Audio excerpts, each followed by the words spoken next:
तरबगंज तहसील में तैनात लेखपाल का कारनामा, नियमों को ताक पर रखकर विवादित जमीन का पक्ष में करा दिया नामांकन। न्यायालय में चल रहे वाद के बावजूद विवादित जमीन का करा दिया वरासत। 2 लाख रुपए की रिश्वत न देने पर लेखपाल पर पावर का बेजा इस्तेमाल करने का लगा आरोप। राजस्व निरीक्षक ने 40 साल पहले हुई मृतक की मौत को जून 2023 में दिखाया। डीएम से हुई शिकायत कार्रवाई के लपेटे में आ सकते हैं लेखपाल व राजस्व निरीक्षक। डीएम गोंडा ने एसडीएम तरबगंज को कार्रवाई के लिए दिया निर्देश। गोंडा जिले के तहसील तरबगंज आए दिन जालसाजी, धोखाधड़ी व कर्मचारियों की तानाशाही को लेकर विवादों में घिरी रहती है। यहाँ सारे नियम, कानून व कायदे जालसाजों व कर्मचारियों के आगे नतमस्तक होते आ रहते हैं। न्यायालय में 40 सालों से विवादित चल रहे एक मृतक की जमीन हस्तांतरण करने को लेकर एक नया मामला सामने आया है। तरबगंज तहसील क्षेत्र के पकड़ी ग्राम सभा निवासी मगरे की मौत दशकों पहले हो चुकी है। मगरे की कोई औलाद न होने के नाते उसकी संपत्ति को लेकर चकबंदी न्यायालय में मामला लंबित चल रहा था। इसी बीच हल्का लेखपाल नीतीश कुमार ने विवादित जमीन का RC 9 के तहत वरासत एक पक्ष के नाम कर दिया, जिसके बाद दूसरे पक्ष के असलम आलम, अकरम समेत 5 लोगों ने डीएम से न्याय की गुहार लगाई।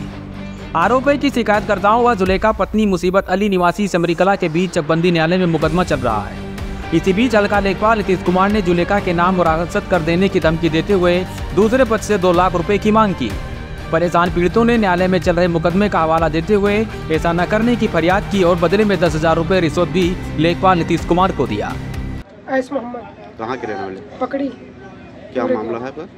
मामला ये था कि हमारी एक प्रॉपर्टी थी जो मंगरे पुत्र ताहिर के नाम से थी और उसका मुकदमा चल रहा था। 40 साल हो गया मुकदमा चलते हुए। तो नेकपाल साहब हमारे यहाँ के जो पकड़ी के इस समय वर्तमान में नेकपाल साहब हैं, उन्होंने मुझे फ़ोन किया कि आप इसका पैसा का व्यवस्था कीजिए, वरना ये प्रॉपर्टी हम दूसरे के नाम विपक्षी को चढ़ा दिया जाएगा। मिले, अपने भाई को बुलाया और उनको बुलाया, बात हुई तो नेकपाल साहब हम दोनों को, मेरे और मेरे दादा को बुला के कार में लेके गए दूर। बोले फ़ोन स्विच ऑफ कर लो, फ़ोन चालू मत करना। बनने के बाद में उन्होंने मुझसे बात किया, बोले कि 2 लाख रुपए मुझे चाहिए वरना मैं और से चढ़ा दूंगा। किसके नाम? जिलखा के नाम से। अच्छा। तो हमने कहा कि आप ऐसा मत कीजिए, हमारा वर्तमान में अभी मुकदमा चल रहा है। तो बोले नहीं, इसको हम करने के अधिकार हम कर सकते हैं। तो बहुत समझाया उनको, माफ़ी मैंने मांगा। मैंने कहा सर हाथ पकड़ा, पैर पकड़ा, मैंने कहा सर आप प्लीज़ मत कीजिए ऐसा, हमारा लोग का घर मकान रहना सहना सब उसी में है, सब बर्बाद हो जाएंगे हम लोग। लेकिन वो नहीं माने। फिर वो कहने लगे कि आप जाके 2 लाख रुपए की व्यवस्था कीजिए तो मैं इसको रोकूंगा, वरना हम इसको कर देंगे। फिर ये बात हमने सारी अपने भाई को बताई जो वहाँ पे रहते हैं ननियाल में। तो वो आए, उनसे नेकपाल साहब से बात होने लगी, पूरी बात हो रही थी। उसके बीच में वकील साहब को हम जाके बताए, ये नहीं माने। तो वकील साहब को बताए, वकील साहब ने एसडीएम साहब के यहाँ से एक ऑर्डर बनवाया कि ये मुकदमा चल रहा है और पंजीकृत एक रसीद बना के पूरी फाइल इनको दिया मैंने नेकपाल साहब को। नेकपाल साहब नहीं माने और फिर भी वकील साहब ने इनको बुलाया, बेंच पे आए, बात हुई। बात होने के बाद में हमारे थ्रू नेकपाल साहब को वकील साहब के मंच पे 10,000 रुपया मैंने दिया इनको। देने के बावजूद इन्होंने मगरे की जो प्रॉपर्टी थी उसका नामांकन कर दिया। जी। उसके मगरे की मौत कब हुई थी? और मगरे की, देखिए सर, मगरे की जो मौत हुई है उसकी मौत हुई है 1981 में।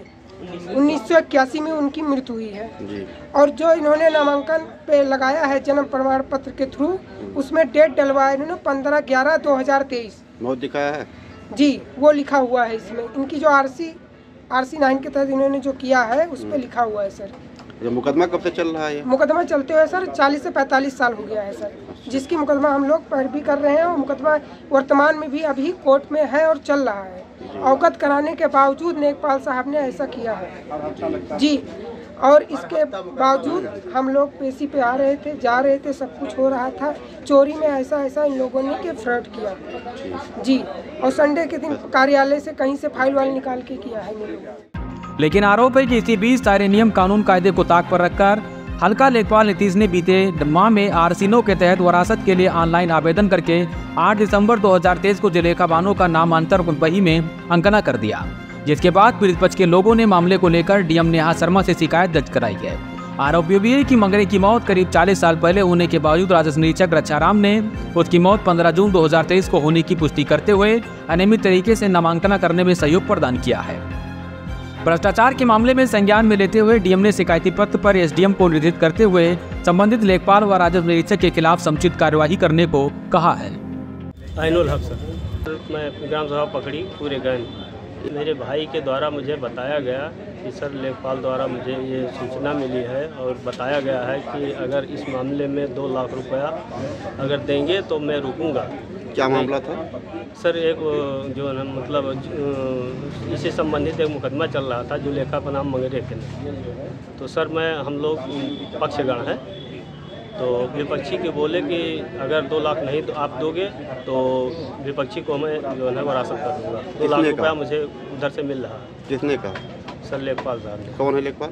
सर नीतीश पासवान। अच्छा, किस क्षेत्र के लेखपाल हैं वो? ये सर पकड़ी के हैं। अच्छा, फिर क्या हुआ? पैसा दिया आपने? सर फिर मेरे भाई ने मुझे ये चीज़ बताया, फिर मैंने लेखपाल साहब से तरफगंज में मतलब मिला सर मिला उनसे और सर सारी बात की कि सर जैसे मैं 2 लाख रुपया देता हूं सर किसी तरह से, तो इसमें सर क्या करेंगे, आप वरासत करेंगे या क्या करेंगे? तो उन्होंने कहा मैं वरासत नहीं कर पाऊंगा, मैं केवल रोक पाऊंगा। तो सर हम लोगों ने सोचा कि 2 लाख रुपया इनको दें, फिर ये ट्रांसफ़र हो जाए, फिर लेखपाल कोई दूसरा आए, फिर उनको 2 लाख रुपया। इसी बीच में मैं वकील साहब को अपने बताया, तो सर उन्होंने एक प्रश्नोत्तरी मतलब बना के और लेखपाल साहब को अवगत किया। एसडीएम साहब का आदेश करा के सर,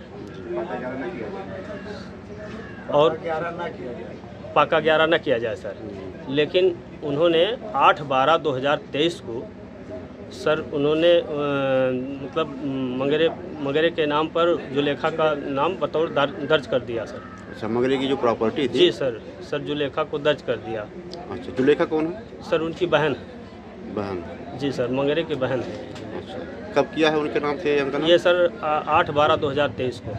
अच्छा, फिर उसके बाद हम लोगों को जब ये 14 तारीख को सूचना मिली सर कि ऐसा लेखपाल साहब ने कर दिया दूसरी पार्टी को, फिर वकील साहब को बताया गया। दूसरे दिन वकील साहब ने बुलाया हम लोगों को और डीएम साहब के यहाँ एक एप्लीकेशन दिया गया, सारी चीज़ रिकॉर्डिंग और हर चीज़ वहाँ से करवा के, और वकील साहब ने एसडीएम साहब को अवगत कराया।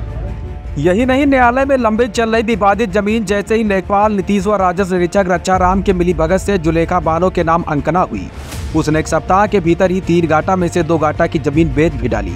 8 दिसंबर 2023 को नामांतर बही में जुलेखा बानो का नाम दर्ज किया गया। वह छठे दिन 15 तारीख को उसने पकड़ी निवासी शाहजहां पत्नी अली हुसैन के नाम रजिस्ट्री भी कर दी। क्या जो आपकी ज़मीन का मामला चल रहा था जी, लेखपाल के द्वारा अंकना की गई है आपके विपक्षी का नाम का, वो ज़मीन बिक्री भी की गई है क्या? सर उधर अंकना हुआ 8/12/2023 को, और सर 13/12/2023 को इन्होंने बिक्री भी कर दिया। अच्छा, किसके पक्ष में बिक्री किया? ये sir Shahjahan wife of Ali Hussain के नाम से। अच्छा, ये कहाँ के रहने वाले हैं? ये सर पकड़ीन के हैं, गैनपुरवा के। अच्छा, कितना ज़मीन बेचा? सर 28 डिसमिल पता चला है कि उनका स्टाम्प भी जो है मतलब हम लोगों ने निकलवाया है। कितना ज़मीन है टोटल, रकबा कितना है? रकबा सर लगभग खतौनी में तो 11.25 बीघा लगभग है, लेकिन मौके पर जो नक्शा बता रहा है सर 6.5 बीघा के लगभग।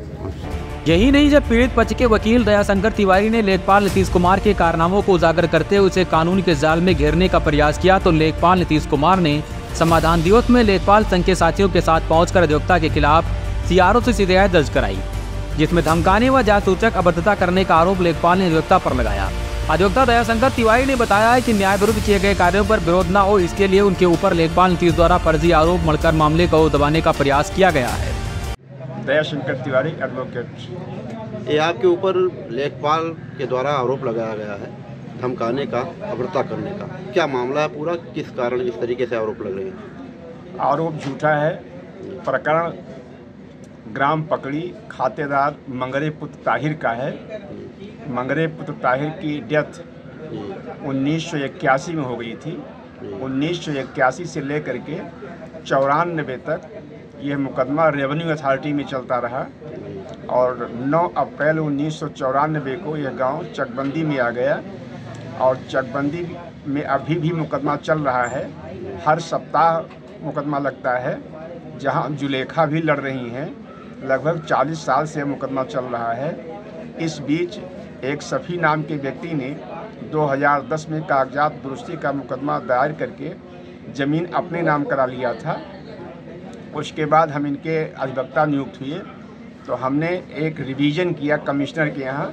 कमिश्नर साहब ने इस रिवीजन को स्वीकार करके और ये कहा कि दोनों पार्टी चकबंदी न्यायालय से अपने स्वत्व का निर्धारण करें। इसके खिलाफ सभी चले गए राजस्व परिषद लखनऊ, वहाँ उनकी निगरानी खारिज हो गई और अंतिम में अपर आयुक्त का ही आदेश बहाल रहा।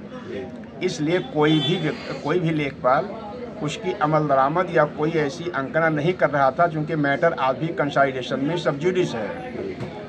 इस बीच एक नीतीश नाम के लेखपाल ने जुलेखा नाम की महिला से बात किया और उसने 2 लाख रुपए उनसे मांगा और 2 लाख रुपया उनसे लेने के बाद उनको ये पता चला कि ये ज़मीन विवादित है।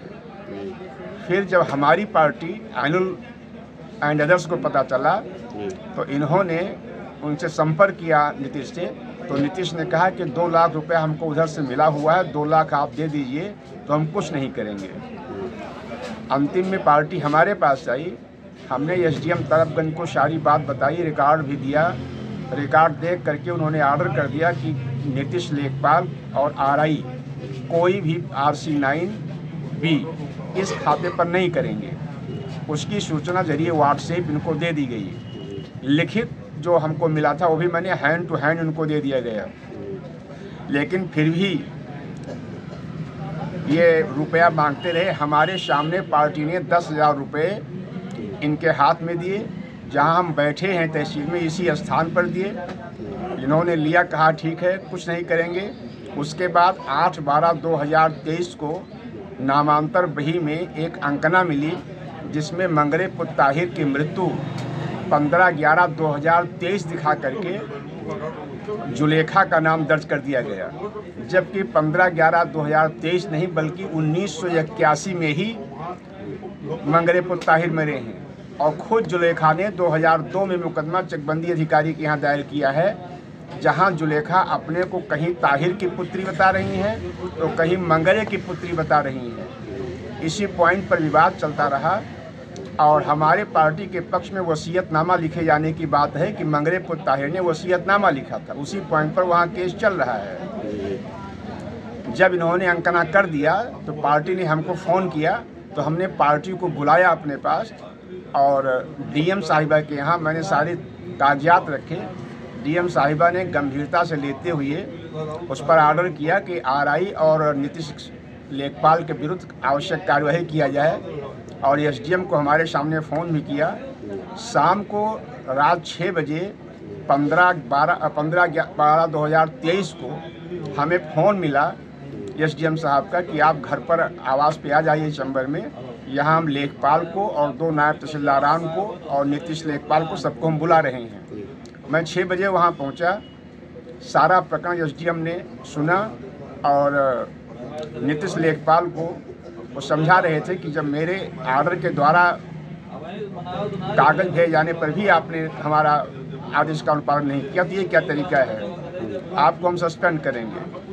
और इसी से क्षुब्ध होकर के बाहर चले आए और मैंने ये भी बात कहा कि उन्होंने 10,000 रुपया हमारे सामने पार्टी से लिया भी है, इन्होंने उससे इनकार किया, ये बाहर चले आए। और दूसरे दिन तहसील दिवस में इन्होंने एक दरख्वास्त दिया अपने संघ के साथियों को लेकर के कि हमको एसडीएम साहब के आवास पर चैम्बर में हमने यानी दयाशंकर तिवारी ने जात सूचक शब्द कहा है और जान से मारने की धमकी दिया है। इसकी सूचना मुझे मिली और इसकी एक कापी थाना तरफगंज में दी गई।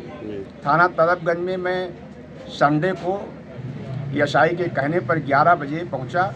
पता ये चला कि इनको भी 11 बजे आना है, लेकिन जब इनको एसआई फ़ोन करने लगे अरविंद कुमार तो इन्होंने स्विच ऑफ कर लिया। हम 2 बजे तक बैठे रहे, ये वापस नहीं आए। इसके बाद पार्टी ने इनके और ये खुद शामिल होकर के जो नामांतर बही में अंकना की गई थी उसकी फीडिंग कंप्यूटर पर नहीं हुई थी। ये खुद मिल करके और पार्टी ने मिल करके कंप्यूटर फीडिंग भी करवा दिया, जबकि एसडीएम ने रोक दिया था कि वो फीडिंग नहीं होगी। इसकी जानकारी मैंने एसडीएम साहब को दिया। एसडीएम साहब ने तुरंत उस फीडिंग को कटवा दिया और नामांतर बही में भी उसको लिखवा दिया कि ये गलत है। ये फीडिंग कब करवाया? ये फीडिंग परसों की बात है, सैटरडे को दोपहर में फीडिंग करवाई इन्होंने और फिर शाम को ही उसे एसडीएम ने अपने आदेश से उसको डिलीट करवाया। आज खतौनी मंगरे सनाब ताहिर के नाम शो कर रही है, जो इन्होंने नामांतर बही पर जरिए RC9B आदेश की अंकना कराया था, उसको गलत दिखा करके घेरा कर बना दिया गया है। अब इनके खिलाफ आवश्यक कार्यवाही की अपेक्षा है और इन्होंने अपने अधिकारियों के भी आदेश को अवहेलना किया है और साथ साथ हम पर झूठा आरोप लगा करके हमारी भी शब्दधूमिल किया है। तहसील के राजस्व कर्मियों द्वारा अनियमित तरीके से पहुंचाए गए एक पचगो लाभ का मामला अब जिले के आला अधिकारी के संज्ञान में आ चुका है, जिसका संज्ञान लेते हुए डीएम ने एसडीएम को कार्रवाई का भी निर्देश दिया है। लेकिन देखना यह होगा कि क्या एसडीएम भारत भार्गव अपने मातहतों पर कोई कार्रवाई करते हैं या नहीं। Bureau report, Gonda public post.